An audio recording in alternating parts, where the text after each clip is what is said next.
17 colossal stone faces stare out from the Mexican jungle. Their silent gaze challenges everything we think we know about the ancient world. This is the mystery of the Olmecs, a civilization so foundational it is called the mother culture of the Americas. Yet for decades, a provocative question has haunted their legacy. Could these monumental sculptures be evidence of a lost African connection, a transatlantic voyage that rewrites history centuries before Columbus? We are going on an investigative journey to explore this controversial idea from every angle. You will gain a complete understanding of the fierce debate, the evidence on both sides, and what it truly means for our story of human achievement. We will examine enigmatic artifacts, weigh seemingly impossible ocean crossings, and confront how modern politics shapes our view of the distant past. What does it mean when the faces of history do not match the stories we have been told? Their story begins not with a bang, but with a slow, deliberate emergence from the swampy lowlands of the Gulf Coast. For over 1,000 years, from roughly 1500 to 400 years before the Common Era, the Olmec people built a society of astonishing complexity in what is now the Mexican states of Veracruz and Tabasco.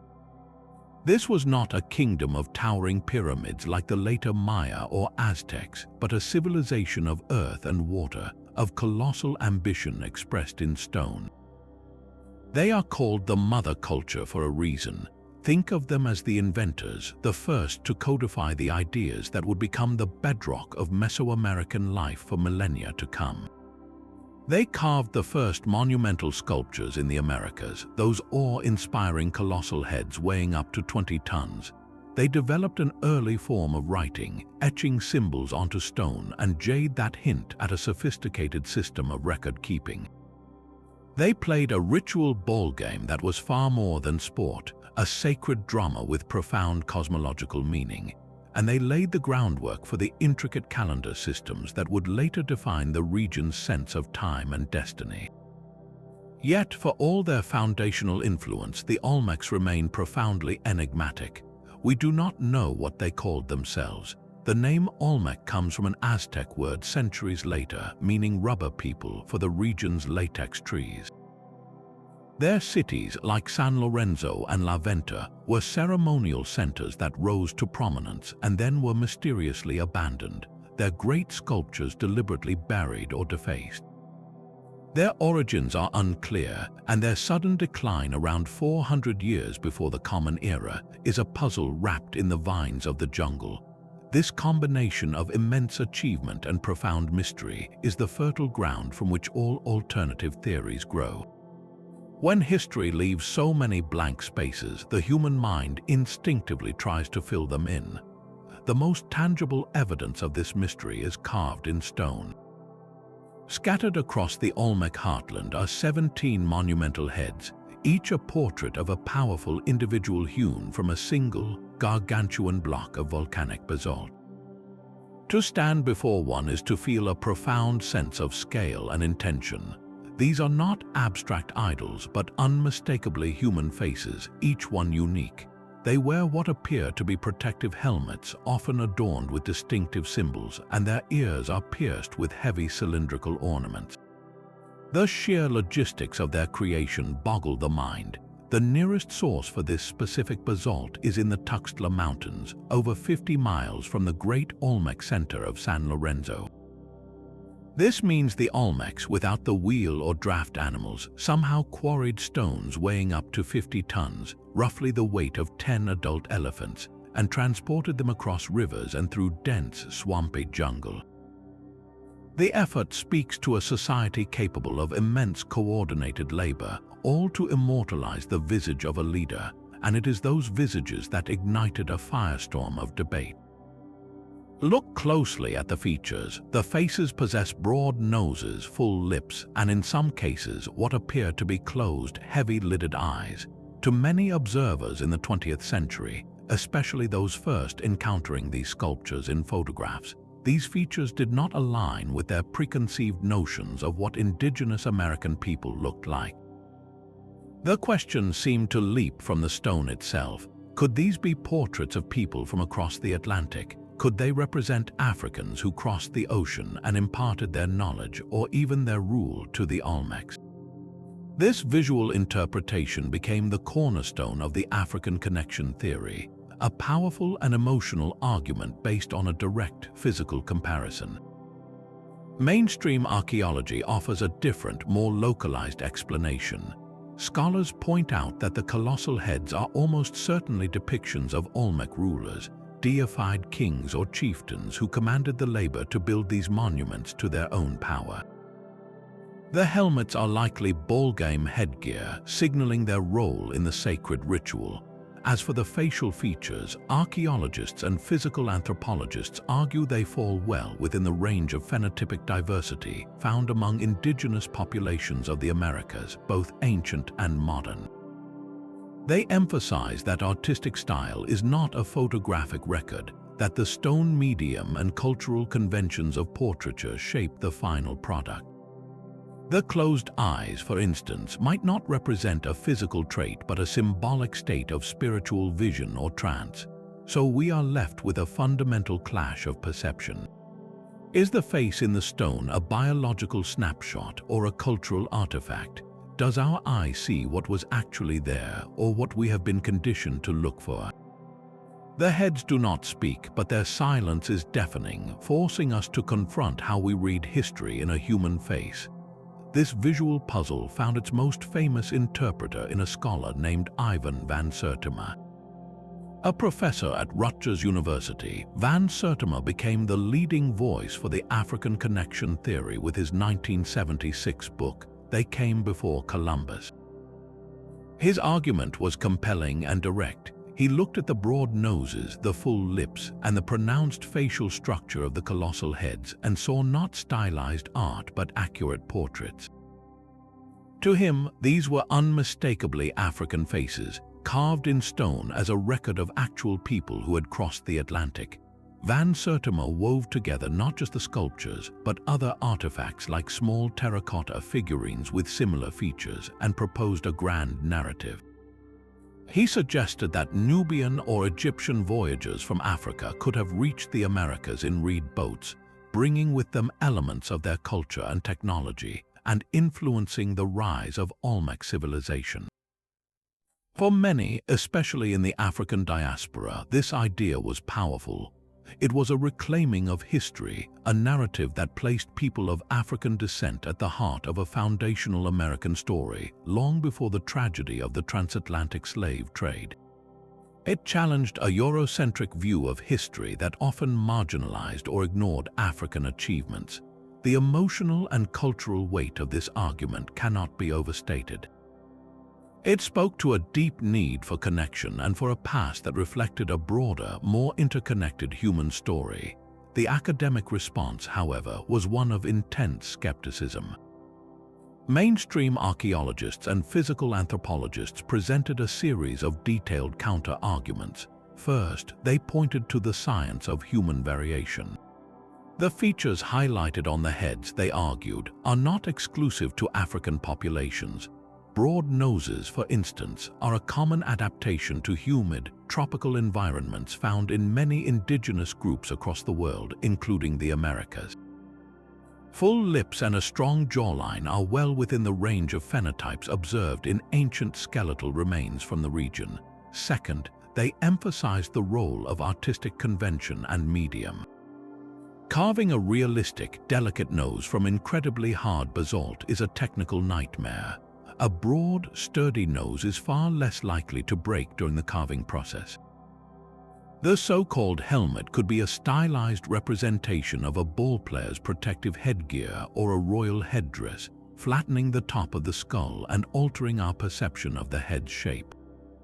The closed eyes might represent a ruler in a state of spiritual trance or death, not a physical trait. Furthermore, time itself complicates the picture. Centuries of erosion in a humid jungle can subtly soften and alter the sharp lines of a sculpture, potentially exaggerating certain features. So, the central question becomes this: are we looking at a photograph in stone, or are we looking at a masterpiece shaped by material, purpose, and cultural lens? The debate over these silent faces is at its core a debate about how we see and what we believe our eyes are telling us about a world lost to time. But the colossal heads are not the only artifacts held up as evidence. The Olmec artistic corpus is vast, and proponents of the connection theory point to smaller, more intimate works as further proof. Take the famous sculpture known as the Wrestler, a masterpiece of Olmec realism carved from basalt. It depicts a seated man with a powerful, athletic build, his face turned in a dynamic twist. His features, a broad nose, full lips, and a carefully rendered beard, are again cited as distinctly African. Then there are the countless jade and ceramic figurines, some showing individuals with similar facial structures, often adorned with elaborate headdresses and ornaments. To the untrained eye, these can form a compelling visual pattern. Perhaps the most intriguing piece of all is not a sculpture of a person, but a story carved in stone. La Venta Stele 19 from the great Olmec city of La Venta shows a central figure sitting within what appears to be the gaping jaws of a stylized serpent. The figure holds a small bag or pouch. Some interpreters, looking for a narrative of arrival, see this not as a mythical scene but as a literal depiction. They suggest the serpent's body represents a boat, its jaws the prow, and the figure is a voyager arriving from across the sea. It is a tantalizing image, one that seems to whisper of long journeys and foreign shores. This is how a narrative is built, piece by artistic piece. A head here, a figurine there, a cryptic stele, each one is interpreted through a specific lens, and together they begin to form a picture that feels coherent. The danger, however, lies in the selectivity of that interpretation. We must ask a critical question. Are we seeing the full spectrum of Olmec art, or are we unconsciously highlighting only the pieces that fit a predetermined idea? Olmec art is incredibly diverse. Many figurines and sculptures depict individuals with a wide variety of features, some with narrower noses, different body types, or highly stylized, almost alien-like visages that defy easy racial categorization. The culture also produced countless representations of jaguars, beings that are part human and part jaguar, which speak to a mythological world, not a literal record of visitors.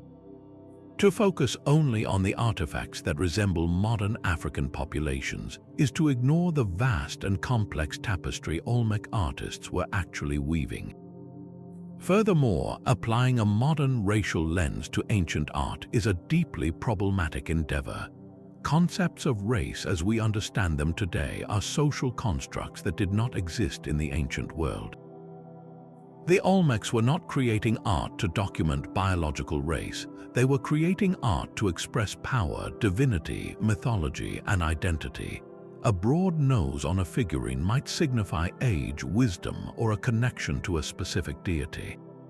A beard on the wrestler might denote status, or it might be a symbolic representation of moisture or fertility, not a genetic trait. When we look at these faces and immediately sort them into modern racial boxes, we are imposing a 2,000-year-old framework onto a 3,000-year-old culture. We are asking their art to answer questions they never thought to ask, so the artistic evidence remains in a tense, ambiguous space. It offers intriguing shapes and patterns, but the picture they form depends entirely on where you choose to stand and what you have already decided to see. The theory often points its finger at two specific African powers whose timelines intriguingly brush against the Olmec era.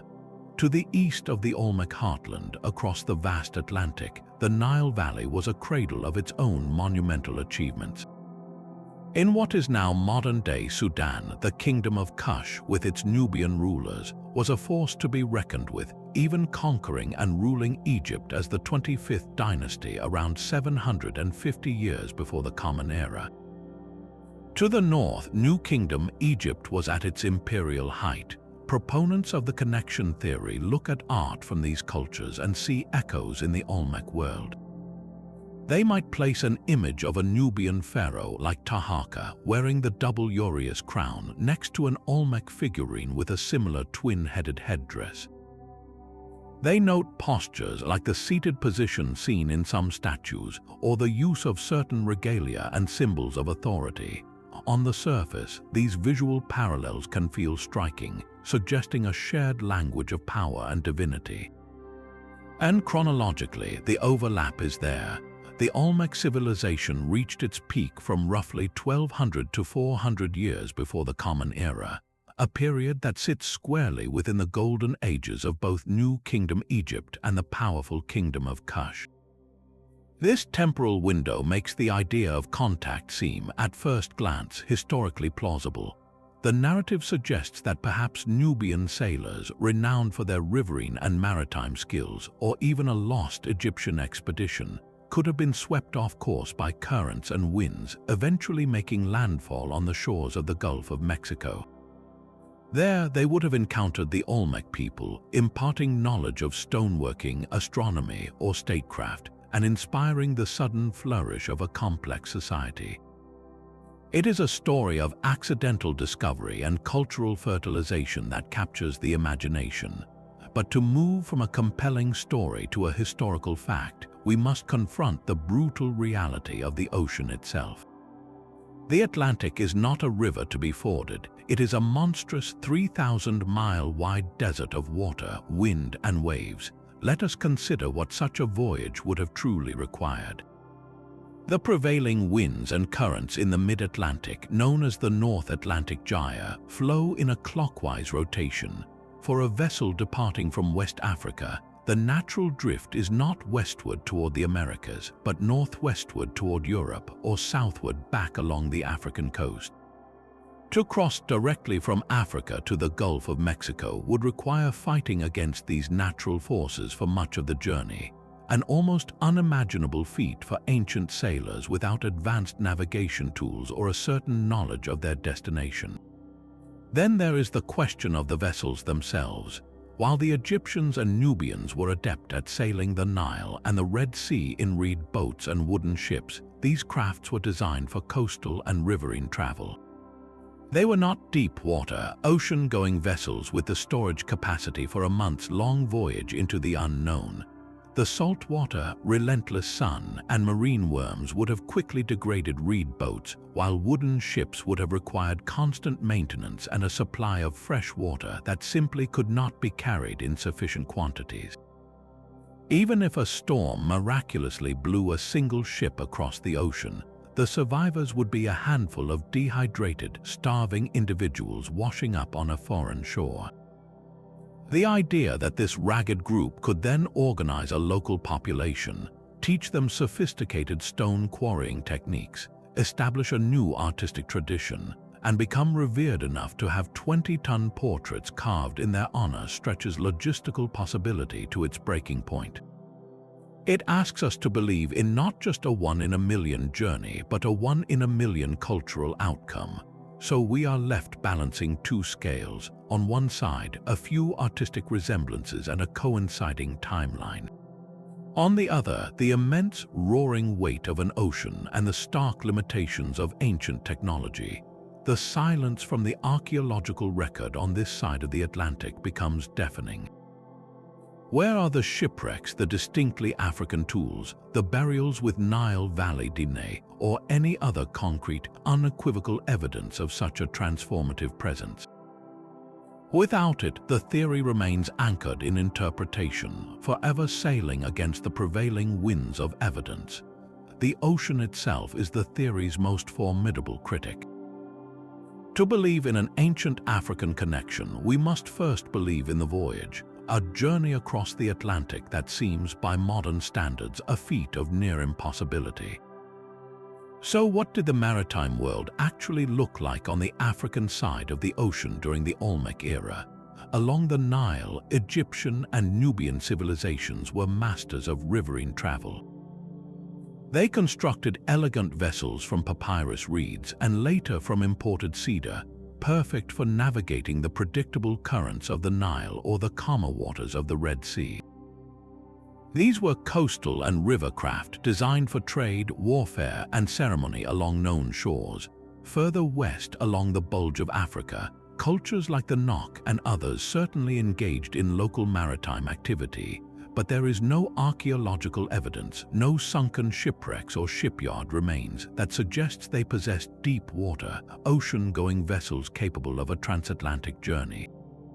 The technology simply isn't there in the record. Now, let's break down what such a crossing would have demanded. First, the ship itself.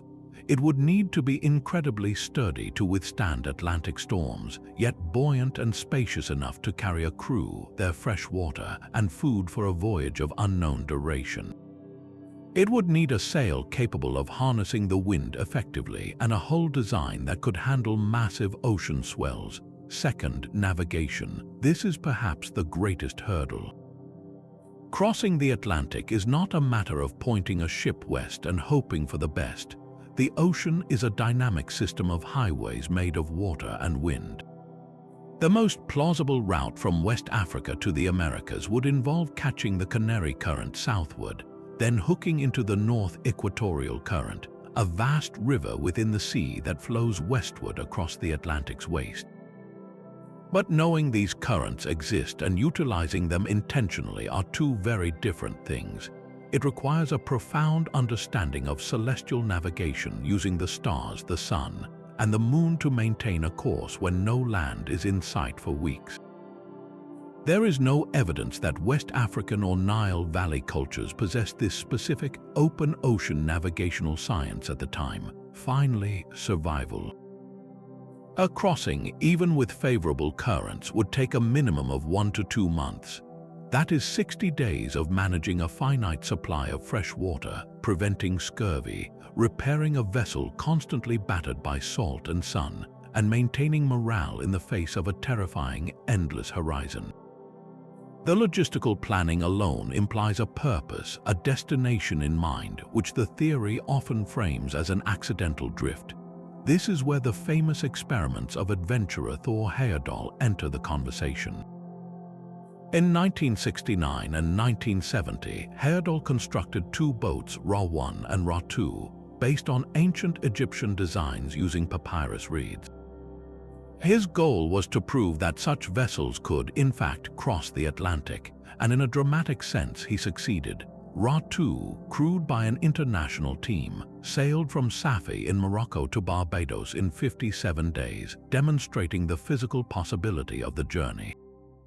Heyerdahl's work is often cited as a smoking gun for the connection theory, but we must be very careful with what it actually proves. It proves that a well-funded 20th century expedition with modern knowledge of weather patterns, satellite communications for safety, and a crew understanding exactly where they were headed could replicate a hypothetical ancient voyage. It proves possibility, not probability. More importantly, it does not prove history. Just because something could have happened does not mean it did. Heyerdahl showed a reed boat could survive the trip, but he did not find a single shred of evidence that any ancient Egyptian or Nubian ever attempted it, let alone arrived and influenced a civilization. The chasm between a modern demonstration and a prehistoric reality remains vast and unconquered by any tangible proof, so we stand on the shore looking out at that immense blue barrier. The waves ask a relentless, practical question. Before we can speak of cultural influence, we must solve the puzzle of the crossing itself. And that puzzle, for all its romantic allure, is missing too many pieces to form a clear picture of how it was done. Yet another pillar of the connection theory rests not on faces but on forms. As we move from the art gallery to the architectural blueprint, we encounter the most iconic structure of the ancient world, the pyramid. Proponents of the African link point to the Olmec ceremonial centers and see a familiar silhouette on the horizon. At the heart of the great city of Laventa stands its most impressive structure, a colossal earthwork known today as the Great Pyramid. This is not a geometric mountain of cut stone like those at Giza, but a fluted, conical mound built entirely from clay, rising over 100 feet above the flat landscape. To some, its imposing presence and general pyramidal shape invite immediate comparison to the step pyramids of Saqqara in Egypt or the steep, sharp-angled pyramids built centuries later by the Nubian kings at Meroe. The visual echo is undeniable, a shared human impulse to build mountains towards the sky. It seems to whisper of a transferred idea, a blueprint carried across the sea. But architecture is a language, and to understand it, we must look beyond the silhouette to the grammar of its construction. The differences here are profound and speak to entirely separate cultural conversations. The Olmec Great Pyramid is an earthen structure. It is a sculpted mountain of packed clay and soil, likely faced with colored clays or stones, built layer by laborious layer by a society that worked in harmony with their swampy environment. The Egyptian and Nubian pyramids, in stark contrast, are feats of stone-cutting precision. They are assemblies of millions of quarried limestone or granite blocks, fitted together with astonishing accuracy, representing a mastery of geology, logistics, and mathematics. The materials themselves tell a story of local adaptation, not imported technique. Then we must consider purpose and internal life. The pyramids of Egypt were primarily tombs, sealed monuments housing the physical remains and treasures of a god-king for his journey to the afterlife. Their intricate internal corridors and burial chambers are central to their design. The Olmec mound at La Venta, however, appears to have served a completely different function. Archaeologists believe it was a ceremonial platform, a stage for public rituals that could be witnessed by the populace gathered in the great plaza below. Excavations have not revealed internal chambers or tombs within its core. Its power was in its external, dominating presence, not in hidden, sacred interiors. This brings us to a crucial idea in understanding human innovation, the concept of independent invention. The pyramid, in its most basic definition, is simply a stable, monumental shape for elevating something, be it a priest, a temple, or a pharaoh, closer to the heavens. It is a logical architectural solution that has emerged independently in cultures across the globe, from Mesopotamia to Mesoamerica to Cambodia. When two societies face a similar spiritual need to connect with the celestial realm and possess the labor force to realize it, they may both arrive at a tapered, elevated form, not because one taught the other, but because it is a powerful and obvious answer to a shared human question. Seeing a pyramid shape and assuming a connection is like seeing two people on opposite sides of the world who both invented the wheel and concluding one must have visited the other. It underestimates the brilliant, parallel creativity of the human mind. So, while the mounds of La Venta and the pyramids of the Nile share a family resemblance in our photo albums, they were built from different dreams with different tools for different conversations with the divine. Their similarity is a testament not to contact, but to the universal human urge to reach beyond the earth. The story of a civilization is often written in its words, and the Olmecs left behind a tantalizing, fragmentary script that is one of the greatest puzzles of the ancient Americas. Among the most famous pieces of this puzzle is the Cascajal block, a rectangular slab of serpentine stone discovered in the 1990s.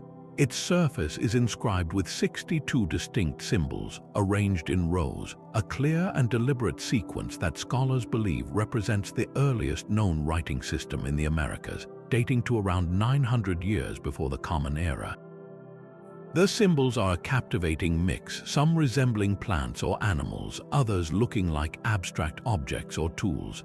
To proponents of the African connection, these enigmatic glyphs offer another potential link. They point to the visual complexity of the script and ask, could this have been inspired by Egyptian hieroglyphs, or perhaps by the ancient Libyan scripts of North Africa?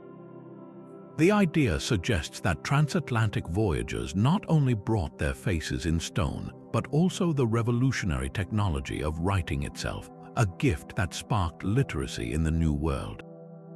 It is a powerful notion, the transfer of one of humanity's most profound inventions. Mainstream linguistics and epigraphy, the study of ancient writing, however, tell a very different story. When experts analyze the Cascadal block and other Olmec glyphs, they see a system that is fundamentally its own. The structure appears to be logosyllabic, meaning some symbols stand for whole words or ideas, while others represent syllables used to spell out sounds. This is a sophisticated and logical development, similar in principle to systems that emerged independently in Mesopotamia, China, and, yes, Egypt. But the actual symbols, the vocabulary of shapes on the stone, show no direct relation to Old World scripts. There are no cobras, no eyes of Horus, no ankhs. Instead, we see local flora, fauna, and artifacts, images born from the Olmec world, not imported from another. This points overwhelmingly to independent innovation. Writing seems to be an idea whose time had come in multiple cradles of civilization, a cognitive breakthrough that occurs when a society becomes complex enough to need permanent records for kings, trade, and gods. The Olmecs, building their ceremonial centers and coordinating labor across vast distances, faced the same administrative and ritual needs as the Sumerians or the Egyptians. They arrived at a similar solution, but they built it with their own symbolic language. The true power of the Cascadal block, then, is not as evidence of contact, but as a testament to indigenous genius. Yet its silence is also its greatest frustration. The script remains largely undeciphered. We can see the rows of symbols, we can sense the syntax, but we cannot yet hear the words. This means the stone holds potential answers to our deepest questions. If we could one day read it, what would it say? Would it record the deeds of a king, the details of a trade agreement, or a prayer to a jaguar deity? More pointedly, would it contain any mention of distant lands, foreign peoples, or miraculous arrivals from across the sea? Or would it speak entirely of local triumphs, dynasties, and myths firmly rooted in the soil of the Gulf Coast? The unread text is the ultimate locked door. Until a Rosetta Stone for the Olmec language is found, a bilingual inscription that gives us the key, the debate will continue to echo in the space between what we can see and what we long to know. The script is a reminder that the final word on Olmec origins has not yet been written. The silent stones and empty pyramids pose one kind of question, but life itself may hold a more tangible answer. To move beyond interpretation, we must look for evidence that breathes and grows, for a biological signature that could only be left by human hands crossing an ocean. In the vast puzzle of pre-Columbian contact, there exists one remarkable, widely accepted piece of evidence. It just points in the opposite direction. The sweet potato, a plant unmistakably native to the Andes of South America, was found growing across the islands of Polynesia centuries before European ships arrived. How did it get there? The linguistic and genetic evidence is compelling. Polynesian voyagers, masters of the Pacific, likely reached the shores of South America and returned home with this valuable crop. This is a smoking gun for trans-Pacific contact, a living testament to an ancient voyage. So we must ask the obvious parallel question: where is the Atlantic sweet potato? Is there any plant, any animal, any parasite that proves a two-way street between Africa and the Americas in the Olmec era? The search for this biological evidence reveals a landscape far more barren than the Pacific story. Consider the flow of crops. After 1492, the Columbian exchange flooded the world with new foods: tomatoes to Italy, potatoes to Ireland, maize to Africa. Yet, in the archaeological record of the Americas before that date, we find no traces of definitive Old World staples. No wheat seeds in Olmec soil, no barley, no chickpeas, no African yams or millet in pre-Columbian farmlands. Conversely, in Africa and Europe before Columbus, there is no sign of American maize cobs, no remains of cassava or sunflowers. If sustained contact occurred, especially the kind of influential contact that could shape a civilization, we would expect to see the exchange of foodstuffs, the accidental or intentional transfer of plants that would have revolutionized local agriculture. That evidence is simply absent. some controversial claims have been made, pointing to specific plants or even parasites as potential clues. A few researchers have pointed to the presence of certain cotton species or bottle gourds that show genetic links across oceans, but these are plants whose seeds can float across saltwater for months, making natural drift a far more likely explanation than human transport. Others have pointed to ancient depictions of maize-like plants in Egyptian art, but these interpretations are highly disputed and lack corroborating fossil evidence. The hard archaeological facts, the seeds, the pollen, the plant remains dug from dated layers of earth tell a consistent and quiet story. They show two separate worlds of domestication, two parallel gardens that did not mix until the fateful voyages of the late 15th century. This biological silence is profound. It does not definitively prove that no single storm-tossed boat ever made the crossing. A desperate, starving crew would not be carrying sacks of seed grain. But it strongly argues against the kind of sustained, meaningful contact that the Olmec influence theory requires. For a civilization to be fundamentally shaped by outsiders, those outsiders would need to stay, to trade, to integrate. They would bring their foods, their animals, their weeds. Those things leave fossils, they leave pollen in lake sediments, they leave a mark on the landscape that is incredibly difficult to erase. That mark has not been found, so we are left with a tantalizing asymmetry. The vast Pacific was crossed, and the sweet potato is the witness. The Atlantic, for all its theories and artistic resemblances, offers no such living proof. The garden of the ancient world appears to have been divided by a wall of salt water, a barrier that kept the biological destinies of Africa and the Americas separate for thousands of years. Perhaps the most profound idea in all of archaeology is also the simplest. Human beings, when faced with similar challenges in similar environments, often arrive at similar brilliant solutions entirely on their own. This is the principle of independent invention, sometimes called parallel evolution, and it is the cornerstone of how mainstream scholarship understands the rise of the Olmecs. It asks us to set aside the search for lost teachers and instead recognize a powerful truth. The Olmecs were their own geniuses. Think of it like this. If you give two brilliant engineers on opposite sides of the planet the same set of materials and the same problem, say, how to build a stable, monumental structure that reaches the sky, they might both design a pyramid shape. Not because they copied each other's homework, but because the pyramid is a structurally sound answer to that specific challenge. The Olmec world presented its own unique set of problems and possibilities. They lived in a land of abundant water but soft, swampy soil. They had access to incredible resources like jade and basalt, but these materials were locked in distant mountains. They were forming large, settled communities that needed social cohesion, a shared identity, and a way to mediate between the people and the powerful forces of nature they saw all around them. The jaguar in the jungle, the storm in the sky, the life-giving river. Their civilization was the answer to these local conditions. The colossal heads were not portraits of foreigners, but a stunningly innovative solution to the problem of political power.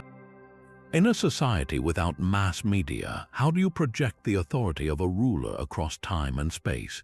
You carve his face in indestructible stone, 20 tons heavy, and you place it where everyone can see it. It is a permanent, undeniable statement of who is in charge. The earthen pyramids were not attempts to copy Egyptian tombs, but logical ceremonial platforms. In a flat, riverine landscape, if you want your priests to be closer to the heavens during a ritual, and you want the entire community to witness it, you build a mountain. You use the material you have in overwhelming abundance, earth, and the early writing. When your society grows complex enough with trade agreements, royal lineages, and sacred calendars, you invent a system to record it. The symbols they used came from their world, the local plants, the animals they revered, the tools they used. This is not a story of receiving knowledge, but of creating it from the ground up.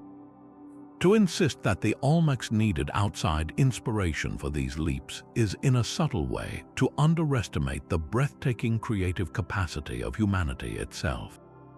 It suggests that such innovation could only come from across an ocean, rather than springing from the brilliant, adaptive minds of the people who knew this land best. The Olmec mother culture was just that, a mother giving birth to ideas that would shape a continent, all conceived in the rich, isolated cradle of the Americas.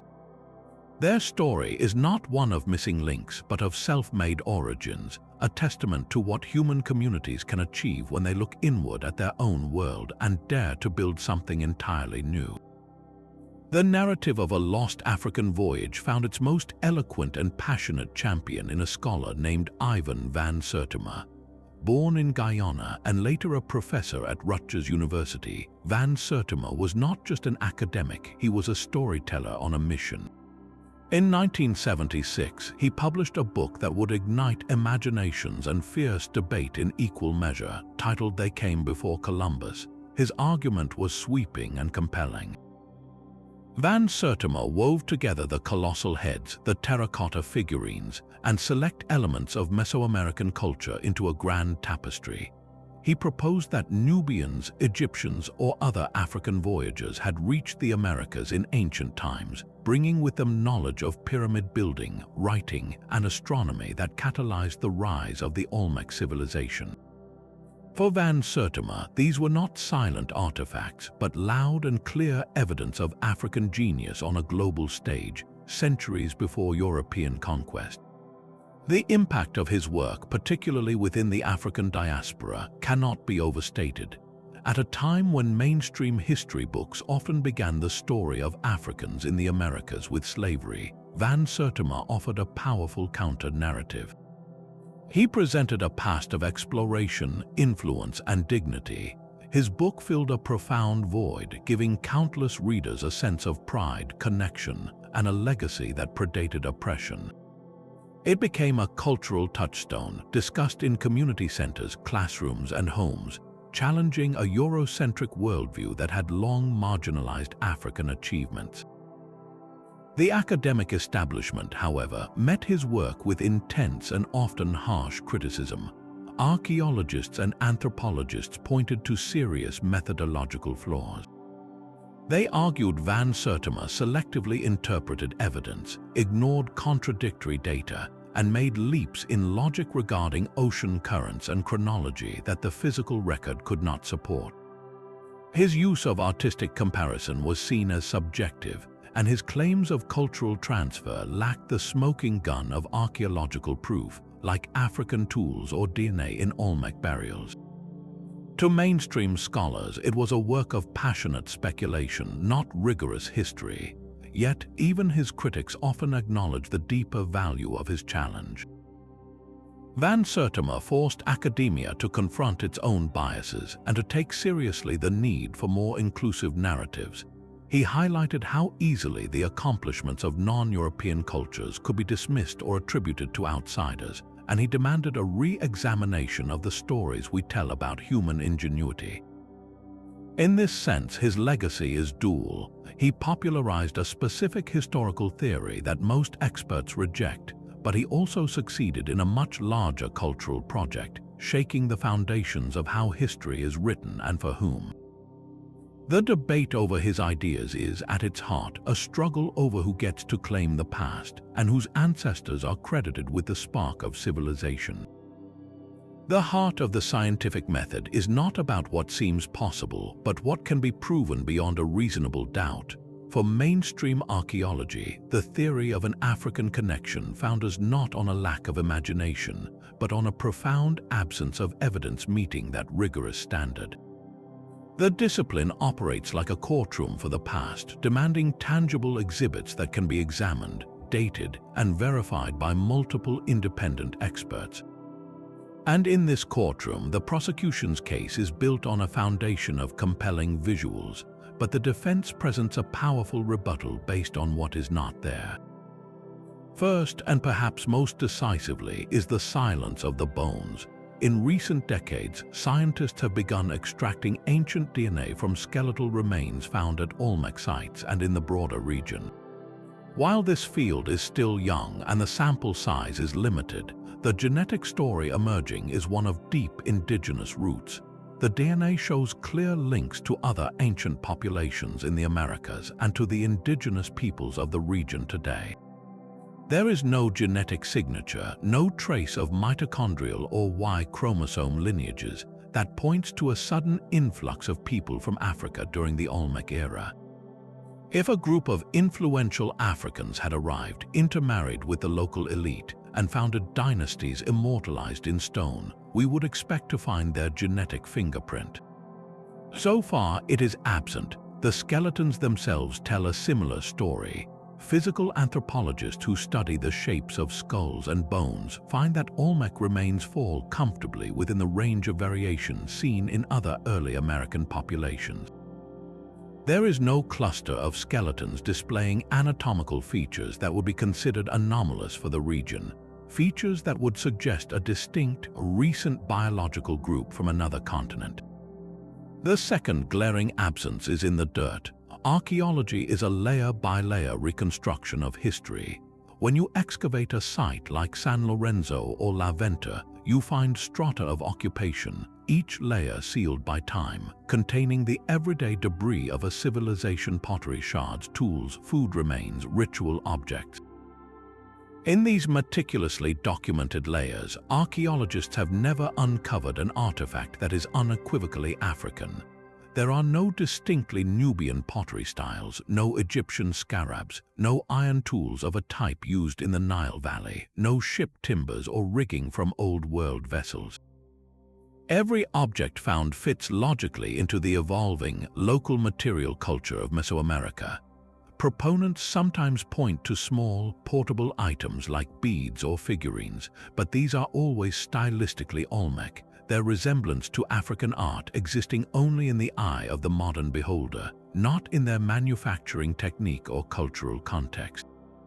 The third silence is in language. If contact occurred and was significant enough to influence civilization, we would expect some linguistic transfer, loanwords for new concepts, technologies, or leaders.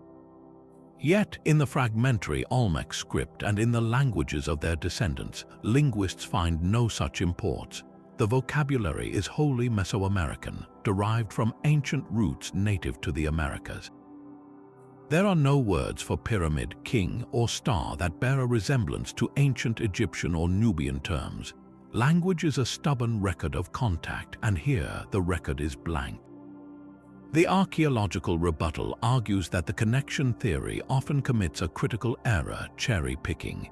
It highlights a few striking visual similarities, like a broad nose on a sculpture, while ignoring the overwhelming ocean of differences. It focuses on the shape of a pyramid but ignores that one is built of earth for public ritual and the other of stone as a sealed tomb. It notes a seated posture in statuary, but overlooks completely different systems of writing, calendar, mathematics, and metalworking.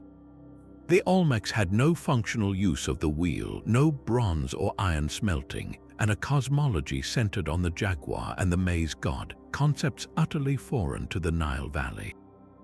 Their societal organization, while complex, shows no trace of the pharaonic god-king model or the intricate bureaucracy of Egyptian statecraft. To prove pre-Columbian transoceanic contact, the bar is rightly set very high. It requires a convergence of evidence, a chain of proof that includes durable artifacts in clear archaeological context, biological evidence in human remains, and linguistic or epigraphic data. A single storm-tossed boat of survivors might leave no trace, but a cultural influence profound enough to mother a civilization would leave an indelible, multi-faceted signature. That signature has not been found in the soil, in the bones, or in the words of the Olmec world. The silence, from a scientific standpoint, is not a mystery to be solved, but an answer in itself. But this debate over silent stones is never just about stones. It is a mirror reflecting our own world's deepest tensions over race, identity, and who gets to own the past. For centuries, the writing of global history was dominated by a Eurocentric lens, a perspective that often marginalized, ignored, or outright denied the sophisticated achievements of non-European cultures. In this old narrative, monumental works in Africa or the Americas were sometimes explained away as the results of lost white civilizations or outside influence, because the idea that indigenous people could create such wonders independently was unthinkable to many scholars of the time. This legacy of dismissal created a painful void, a historical erasure that demanded a response. Into that void stepped theories like the Olmec African connection. For many, especially within the African diaspora, this idea is not merely a historical hypothesis, it is a powerful act of reclamation. It asserts a presence and a genius on a global stage long before the tragedy of the transatlantic slave trade. It says we were not just brought here in chains, we were explorers, influencers, civilizers. In this light, the theory is a corrective, an emotional and intellectual pushback against a historical record that has too often rendered people of African descent invisible in the ancient world. The desire to see those familiar features in the Olmec heads is understandably a desire to see oneself in history's grand tapestry. Yet, this well-intentioned corrective walks a delicate line because it risks creating a new set of problems. The first is the danger of anachronism, of applying our modern, rigid concepts of race to peoples for whom such categories would have been meaningless. The Olmecs did not think in terms of black or white, African or American. They thought in terms of lineage, community, and spiritual power. To look at a 3,000-year-old sculpture and assign it a modern racial identity is to force the past into a box it never knew existed. More critically, there is a profound irony at play. The old, racist diffusionist theories claimed indigenous Americans could not have built their civilizations without help from across the Atlantic, usually implying help from white or lighter-skinned outsiders. The new theory, in seeking to honor African accomplishment, can inadvertently repeat the same foundational logic, just with a different source for the outside help. It still suggests, however unintentionally, that the brilliant spark of Olmec civilization, the mother culture of the Americas, needed an external catalyst to ignite. This can feel, to many indigenous scholars and communities, like another form of dispossession.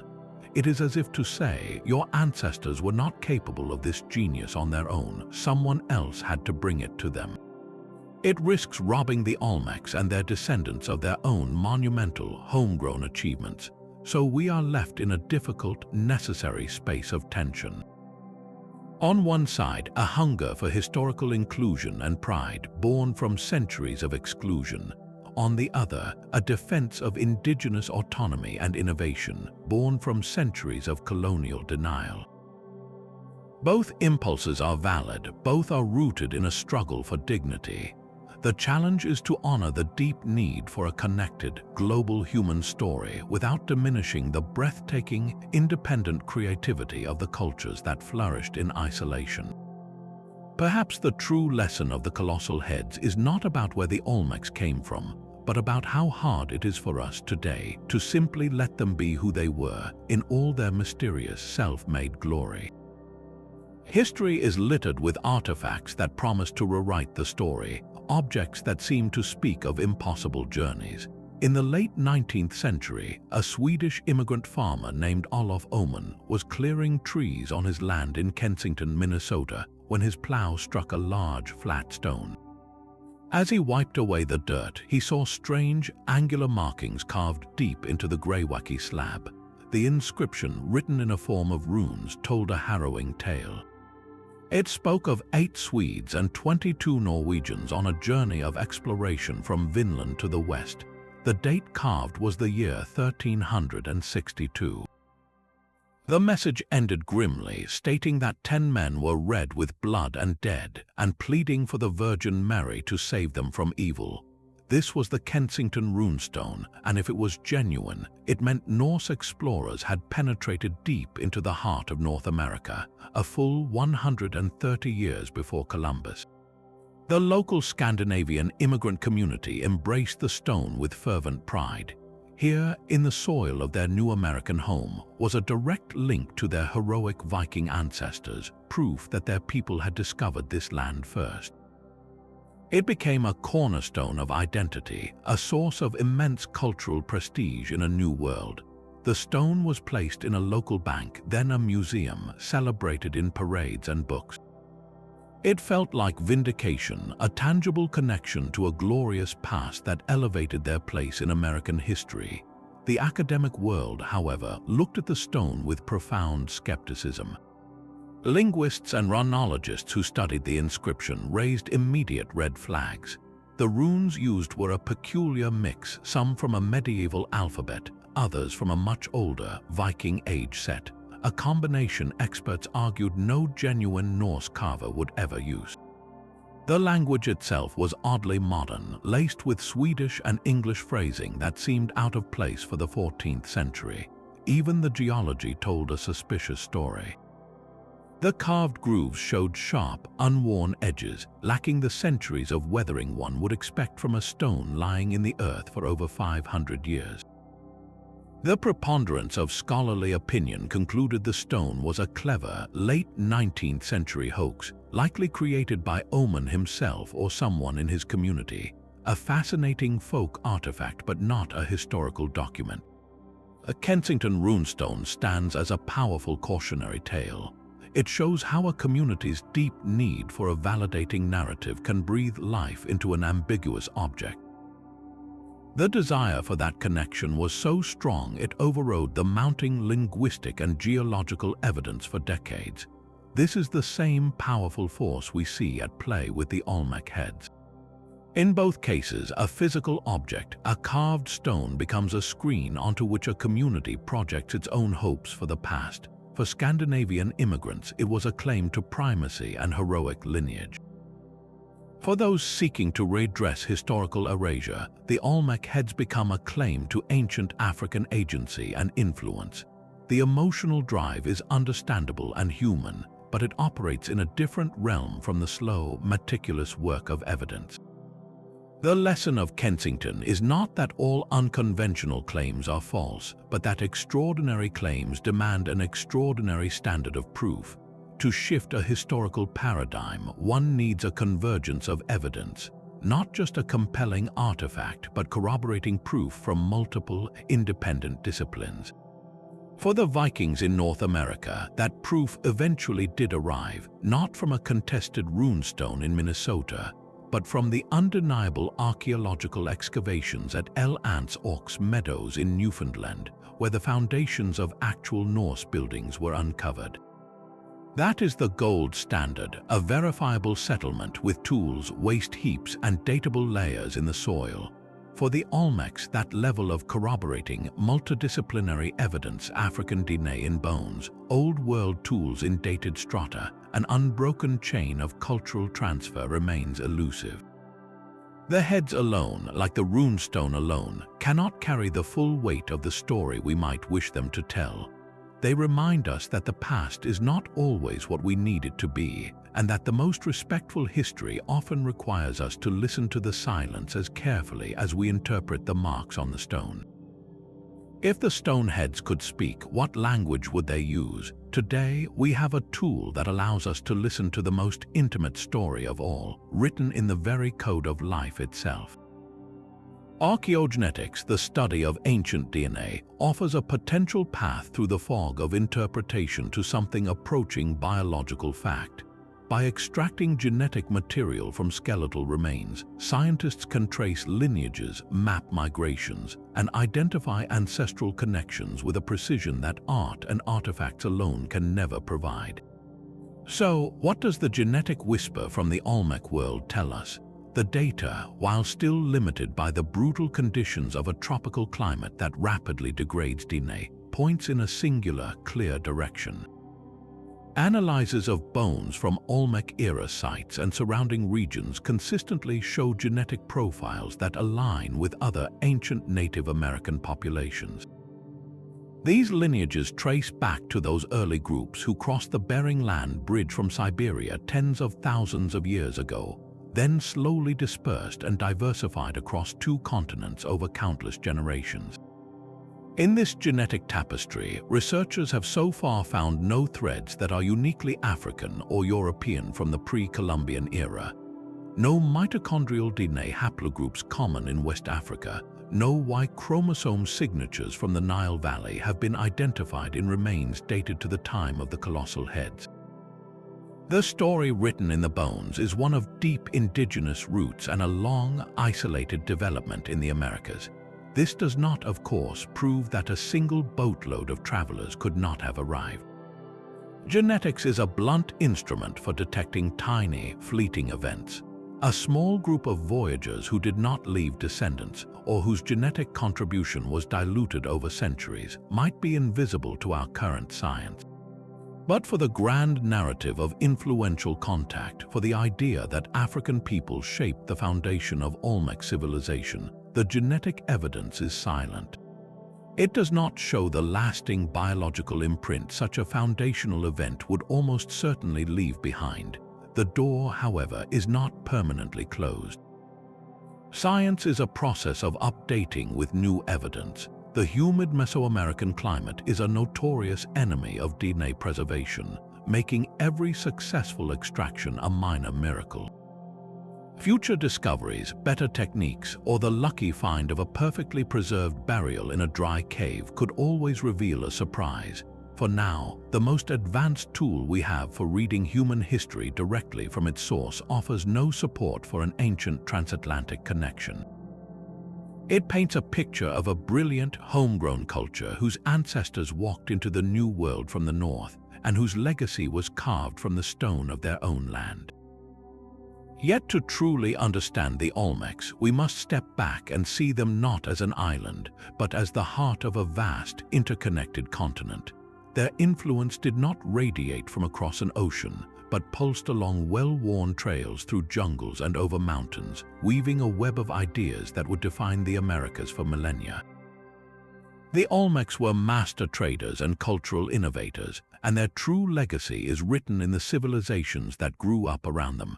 To the southeast, along the Pacific coast of what is now Guatemala and El Salvador, archaeologists find distinct communities now called the Isthmian cultures.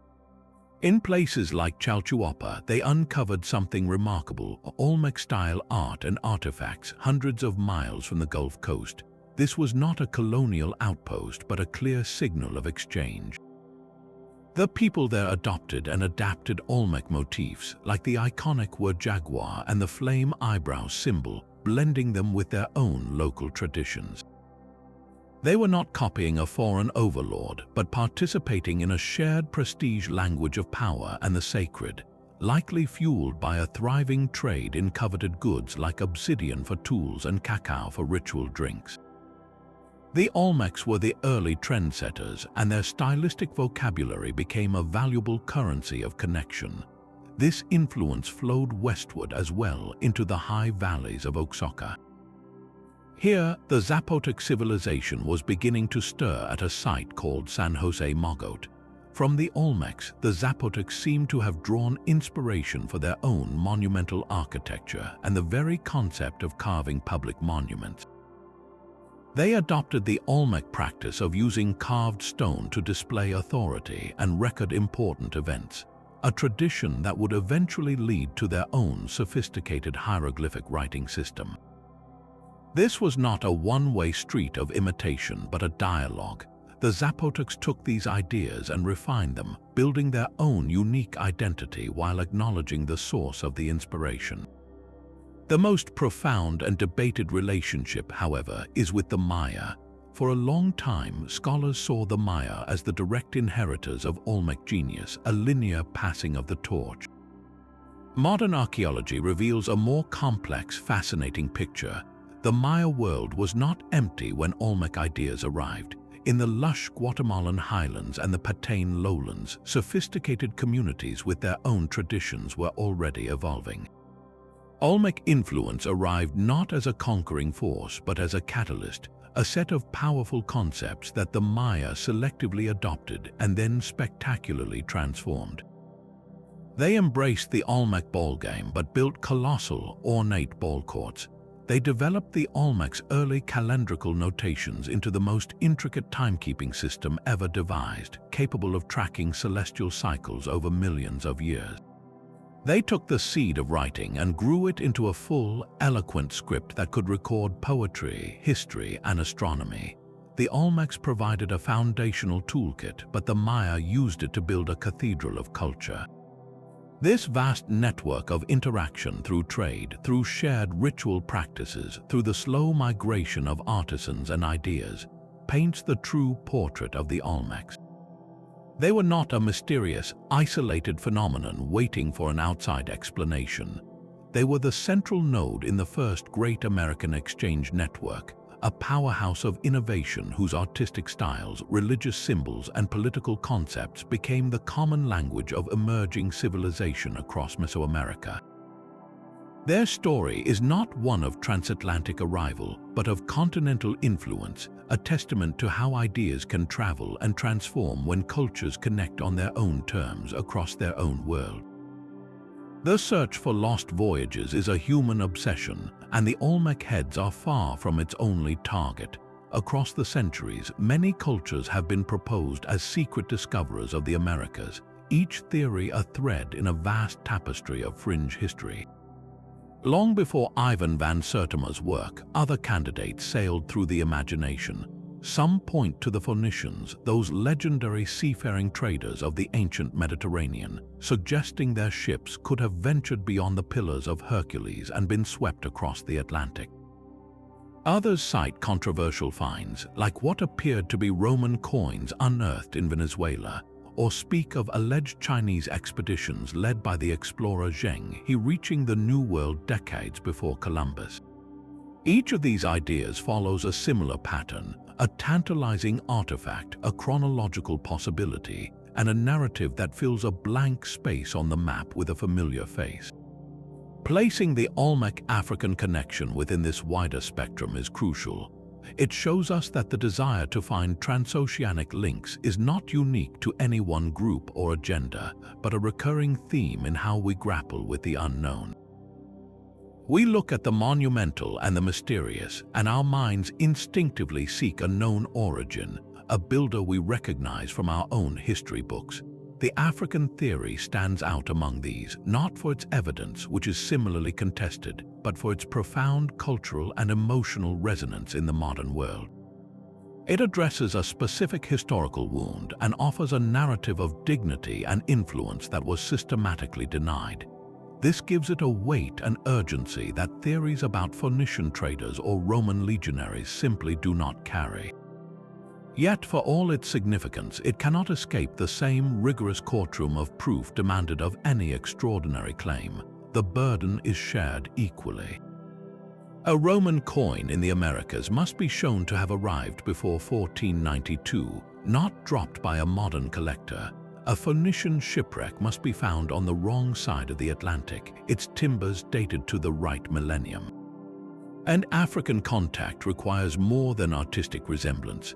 It requires the biological, archaeological, and linguistic evidence that has so far remained silent. The lesson here is about historical standards, not historical prejudice. When we propose a rewrite of the human story as monumental as pre-Columbian transoceanic contact, the proof must be airtight, multidisciplinary, and overwhelming. A single anomaly is a mystery to be solved, not a paradigm to be built. So while the African connection theory speaks to a powerful and necessary truth about our need for inclusive history, it must ultimately be judged by the same cold, hard rules as every other story of lost ships and forgotten landfalls. The ocean of the past does not give up its secrets to our wishes, only to our proof.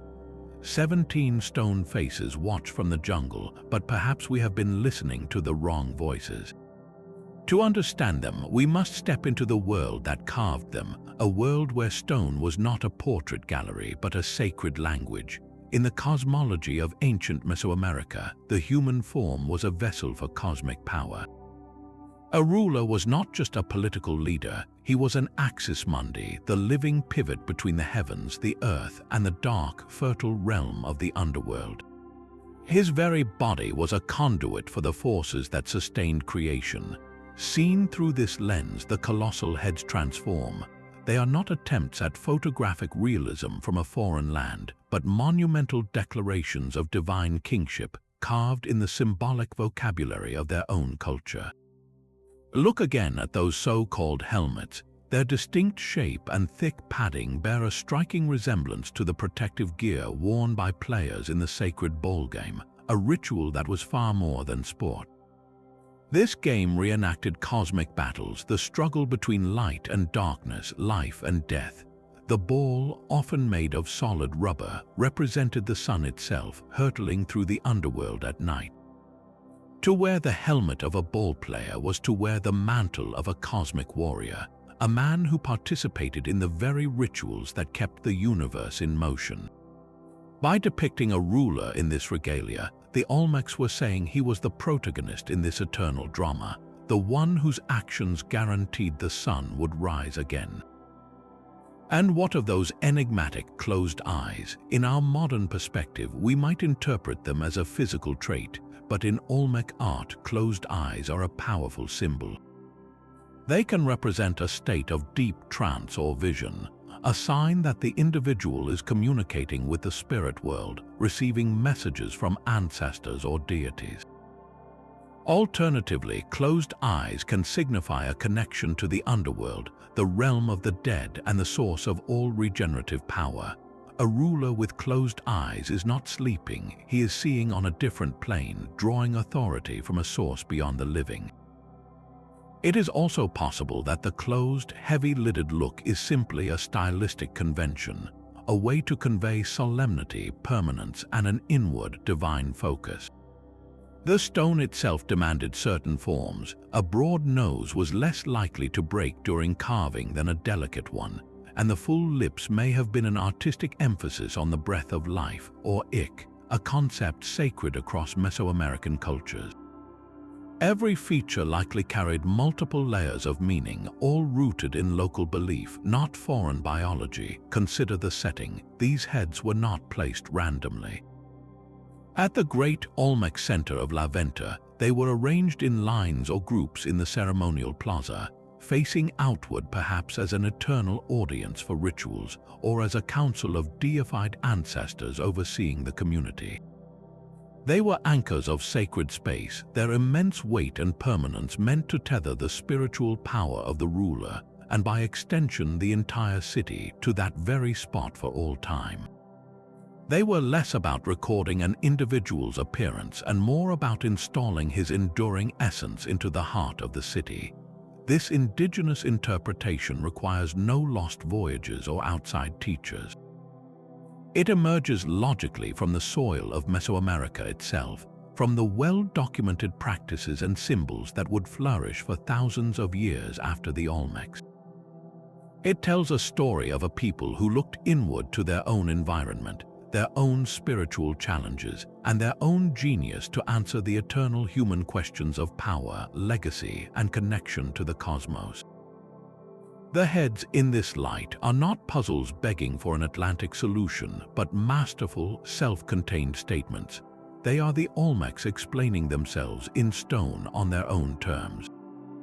If we quiet the noise of modern debates and listen to the cultural context, the heads begin to speak a different, more profound truth, one of indigenous innovation so powerful it needed a mountain of stone to contain it. The stone faces have long since left the jungle and entered the global imagination. While academic journals debate, the idea of African Olmecs has taken on a vibrant life of its own, spreading far beyond lecture halls into the stories we tell ourselves about the past. You can find it woven into popular documentaries that air on television channels, explored in countless self-published books and online articles, and passionately discussed across social media platforms. In some community schools and educational programs, particularly within the Afrocentric tradition, it is presented as a key chapter in a global history of Black achievement. This narrative has inspired powerful works of art, from paintings and sculptures to album covers and spoken word poetry, serving as a visual anthem of ancient pride and connection. Its staying power is not a mystery. In a world where mainstream history has often begun the story of Africa and its diaspora with subjugation, the theory offers a sweeping counter-narrative. It speaks of ancient glory, of fearless exploration, and of foundational influence. It places people of African descent at the very heart of a great American origin story, not as the enslaved but as the revered teachers and kings. This is a profoundly compelling correction to a historical record that has felt, for many, like an erasure.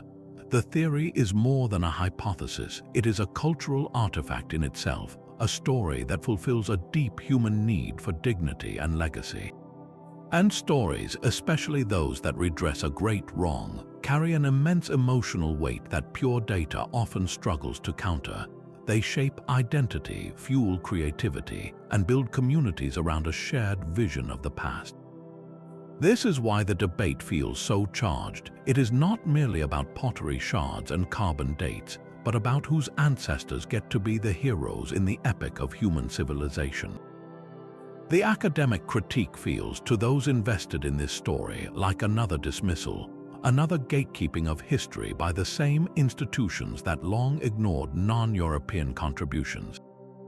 So the heads endure, caught between two powerful currents, one flowing from the meticulous world of archaeological evidence, and the other from the deep, human need for a past that empowers and inspires.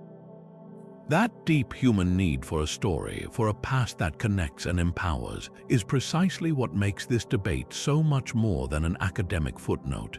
The possibility itself holds a kind of power. So let's engage in a pure thought experiment, setting aside the current lack of evidence and asking a monumental question. What if it were true? What if tomorrow archaeologists uncovered undeniable proof? A shipwreck with intact Olmec and African artifacts, a burial with clear genetic markers, a deciphered stele describing the voyage. The discovery would not just rewrite a chapter, it would tear up the entire book of world history as we know it. First and foremost, it would shatter the long-held timeline of human migration and interaction. Our current narrative is one of continental isolation after the initial peopling of the Americas over the Bering Land Bridge, a proven transatlantic voyage in, say, 1,000 years before the Common Era would collapse that model. It would mean the Atlantic was not an impassable barrier, but a highway at least once. It would force us to ask, if it happened once, did it happen more often? Were the oceans alive with sporadic, daring journeys we have simply failed to find? The entire map of the ancient world would suddenly have new, dotted lines crossing its vast blue spaces, connecting civilizations we thought were strangers. Secondly, it would revolutionize our understanding of ancient technology. We would have to completely reassess the maritime capabilities of West African or Nile Valley cultures. They would leap from being river and coastal sailors to being accidental or even intentional ocean explorers. What kind of shipbuilding knowledge, what understanding of currents and stars would that imply? It would suggest a level of technological sophistication and daring that current scholarship does not attribute to those regions at that time, pushing the boundaries of human ingenuity back centuries. But the most profound shockwave would be cultural and racial. For the Americas, it would mean the foundational mother culture was a fusion, a meeting of worlds. The story of indigenous achievement would become a story of global collaboration from its very roots. For Africa and its diaspora, the impact would be seismic. It would transform a narrative that has been dominated by the tragedy of the Middle Passage into one that also includes a prior chapter of exploration and influence. It would place African people at the heart of ancient American genesis, not as the enslaved, but as partners and pioneers. The psychological and cultural reverberations of that shift are almost impossible to overstate. It would validate centuries of oral traditions and felt connections, offering a profound source of identity and pride rooted in agency and accomplishment.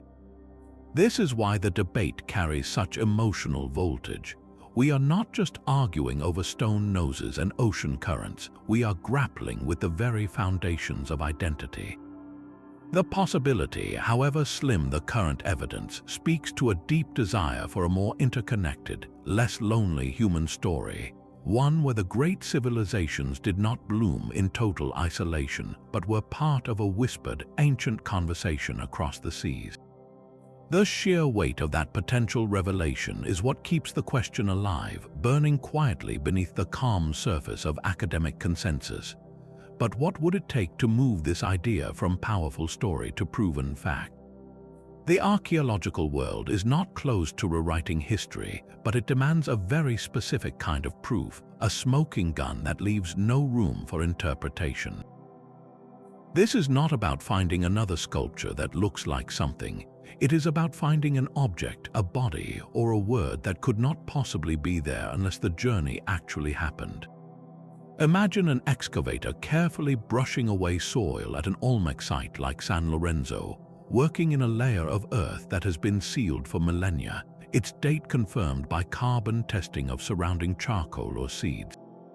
Their trowel uncovers not another local pottery fragment, but a piece of ceramic with a glaze, a shape, and a decorative pattern that is unmistakably Nubian, identical to vessels from the kingdom of Kush in the 8th century before the Common Era. Or perhaps it is a metal tool, a specific type of iron blade manufactured with a technique only used in West Africa at the time, lying amid the debris of an Olmec workshop. This artifact would need to be found in its primary context, not on the surface or in a disturbed layer, but buried where it was lost or discarded by the people who lived there. A single portable item like a bead is not enough, as it could have traveled through countless hands over centuries. The find would need to be significant, something that suggests presence, not just a curio traded along a vast, improbable chain. The biological evidence would be even more definitive. If we could extract well-preserved ancient DNA from an Olmec-era burial, perhaps from a tooth or the dense petrous bone of the inner ear, and the analysis revealed a clear, unbroken genetic lineage tracing directly to a population in ancient Sudan or Ethiopia, that would be a game-changer. It would not be a vague similarity, but a specific haplogroup or genetic signature that is completely foreign to the Americas and uniquely tied to a specific region and time in Africa. This would prove not just that a person of African ancestry was present, but that they lived, died, and was buried within the fabric of Olmec society. One such skeleton could be an anomaly, but several, especially from elite burial contexts, would paint an undeniable picture of integration and influence. Then there is the dream discovery, the one that would silence all debate, words. If scholars could finally decipher the Olmec script on the Cascajal block or another monument, and the text explicitly described the arrival of people from across the Eastern Sea, detailing their ships, their leaders, and their gifts, the mystery would be solved. The inscription would need to be clear, datable, and free from the ambiguity of artistic symbolism. It would be a first-hand account, a chronicle carved in stone by the Olmecs themselves, stating plainly that contact occurred. This is the gold standard of historical proof, a direct testimony from the past. Until evidence of this caliber is unearthed, the theory of an African connection remains exactly where it currently stands, a captivating and culturally significant piece of speculation. It lives in the space between what we feel might be possible and what we can objectively demonstrate. Archaeology builds its truths brick by evidentiary brick, and for this particular wall, the most crucial bricks are still missing. The search continues, not in grand proclamations, but in the quiet, meticulous sifting of earth, the slow sequencing of ancient genes, and the patient study of forgotten symbols. The truth is out there, waiting not for a better story, but for a single, undeniable fact. 17 silent judges preside over a trial that never ends, a trial where the evidence is stone and the verdict is about who we are. The debate over the Olmec heads is far more than an archaeological puzzle. It is a mirror reflecting our own world's deepest struggles over identity, belonging, and power. History is never just a record of what happened. It is the foundation we use to build our sense of self, our community's pride, and our place in the grand human story. When the official record has erased you or relegated your ancestors to the margins, the search for a different past becomes an urgent act of survival. For communities whose histories have been distorted by colonialism or racism, finding a connection to ancient wonders like the Olmecs is not about rewriting facts, but about reclaiming a narrative. It is about saying, we were here too, we were great too, we belong in the epic of civilization from the very beginning. This hunger for validation is a powerful human force, and it explains why an academic debate can carry such profound emotional weight. The stone faces become symbols in a modern battle for dignity. The tension we see in this debate is a case study in a universal human conflict, the clash between the heart's need for a meaningful story and the mind's demand for verifiable proof. On one side, cultural need seeks a past that heals and empowers. It looks at ambiguity in the historical record and sees not a blank space, but an opportunity for a more inclusive narrative.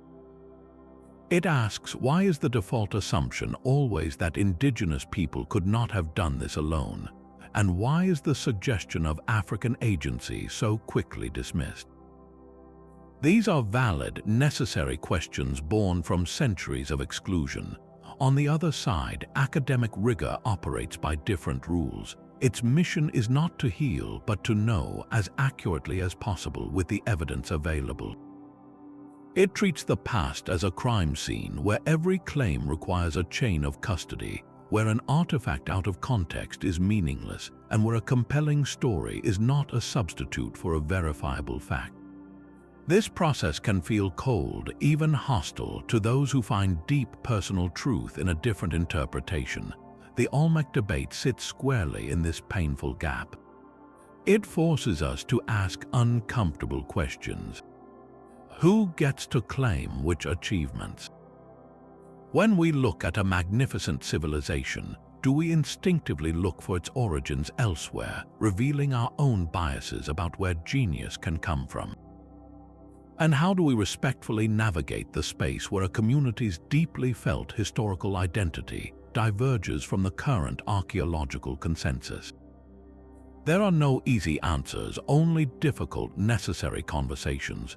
This ancient mystery matters today because it shows us how the past is never truly past. We are always in dialogue with it, shaping it and being shaped by it in return. We use it to argue about our present, to envision our future, and to fight for our right to a story that makes us feel whole. The colossal heads, in their eternal silence, force us to confront not just who the Olmecs were, but who we want to be and what kind of history we need to tell ourselves to get there. This tension between heart and mind is where we find ourselves standing before the silent heads. How do we navigate a mystery like this, where the evidence is ambiguous and the stakes feel so personal? The answer lies not in choosing a side, but in cultivating a balanced approach, one that honors both open-minded curiosity and rigorous critical thinking. First, embrace the fact that history is not a closed book. Our understanding of the past is constantly being revised. Think of the discovery of the ancient city of Troy, once thought to be mere myth, or the recent revelations about the sophisticated societies of the Amazon. New evidence can, and often does, overturn old certainties. Remaining open to the possibility that our current maps of the ancient world are incomplete is not a weakness, it is intellectual honesty. The story of humanity is vast and full of surprises, and we should always leave room for a new chapter to be written. This means listening seriously to alternative perspectives, especially those that challenge long-held, often Eurocentric narratives. The questions raised by the African connection theory are important questions. They force us to examine our assumptions about isolation, achievement, and the very definition of civilization. That intellectual friction is valuable regardless of where the final truth may lie. At the very same time, open-mindedness must be paired with the sharp tools of critical thinking. This is where we move from possibility to probability. When evaluating any historical claim, especially one that would rewrite textbooks, we must become thoughtful detectives. Start by asking about the sources, who is presenting the information, and what is their background or potential bias. Is the evidence coming from a peer-reviewed archaeological journal or from a popular book or documentary with a specific agenda? Next, understand the burden of proof. An extraordinary claim requires extraordinary evidence. A few visual similarities, no matter how striking, are a starting point for inquiry, not a conclusion. We must demand a convergence of proof from multiple, independent lines of evidence: archaeology, genetics, linguistics, and climatology. A compelling story is not the same as a verified fact. We should also be wary of logical fallacies. For instance, the fact that something could have happened, like a reed boat crossing the Atlantic, does not mean it did happen. And we must guard against confirmation bias, the tendency to only see the evidence that supports what we already hope is true, while ignoring the mountains of data that point in another direction. You do not have to choose between wonder and skepticism. You can hold both. You can stand in awe of the Olmec colossal heads, marveling at their power and mystery, and be deeply intrigued by the questions of transoceanic contact. You can feel the cultural importance of the narrative for those who find pride and connection in it. And you can also look at the current archaeological record, with its absence of African DNA, tools, or script, and acknowledge that, as of today, the preponderance of hard evidence supports a story of indigenous American genesis. This is not a failure to decide, it is a mature acceptance of complexity. History at this depth is rarely about simple yes or no answers. It is about weighing probabilities, understanding context, and sitting comfortably with unanswered questions. The greatest gift these stone faces may offer us is not a solved puzzle, but a lesson in how to think. They teach us to cherish the mystery, to question the official story, but also to respect the slow, meticulous work of evidence. In the end, your journey with the Olmecs is your own. Let it be guided by curiosity, tempered by reason, and open to the thrilling possibility that the final word on our shared human past is yet to be spoken. The stone faces have guided us on an extraordinary journey, from the humid jungles of the Gulf Coast to the vast, unforgiving Atlantic, through the quiet laboratories of genetics and the passionate arenas of cultural debate. We have weighed artistic resemblances against the stark silence of the archaeological record, and measured the human need for connection against the rigorous demands of proof. Through it all, one magnificent truth stands unshaken: the Olmecs themselves. They were the architects of America's first great civilization, the mother culture whose ideas of writing, monumentality, and sacred ritual would echo for millennia across an entire continent.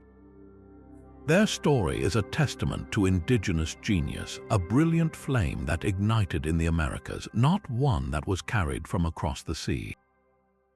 The enduring mystery of their origins speaks less about them and more about us, about our profound desire to weave a single, interconnected human story, to find familiar faces in the deep past, and to claim a piece of that ancient glory for our own identities.